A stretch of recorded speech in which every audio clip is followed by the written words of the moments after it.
Inihayag ni United States Ambassador to the Philippines Mary Kay Carlson na malapit nang matapos ang negosasyon ng Pilipinas at Estados Unidos ukol sa nuclear cooperation noong bumisita si US Vice President Kamala Harris sa Pilipinas noong Nobyembre ng nakaraang taon. Ayon kay Carlson, posibleng mapirmahan na bago matapos ang 2023 ang Nuclear Cooperation Agreement na inaasahang magbibigay ng legal na batayan para sa Civil Nuclear Energy Cooperation na magbibigay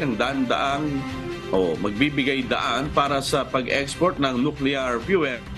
reactor, kagamitan at espesyal na material mula sa US patungo sa Pilipinas. Dagdag niya ang mga usapan tungkol dito ay mga 90% ng tapos at kasalukuyan na lang inuusisa ang lahat ng detalye sa nuclear cooperation deal. Maraming mga kumpanya anyas sa sektor ng nuclear technology sa Estados Unidos ang may interes na mamuhunan sa bansa, ngunit walang basihan para magpatuloy dahil sa kawalan ng nabanggit na kasunduan. Sa oras na mapirmahan ng nuclear cooperation deal, maaari na magtrabaho ang mga pribadong sektor na sinusuportahan ng parehong pamahalaan upang makatulong sa kanilang cooperation.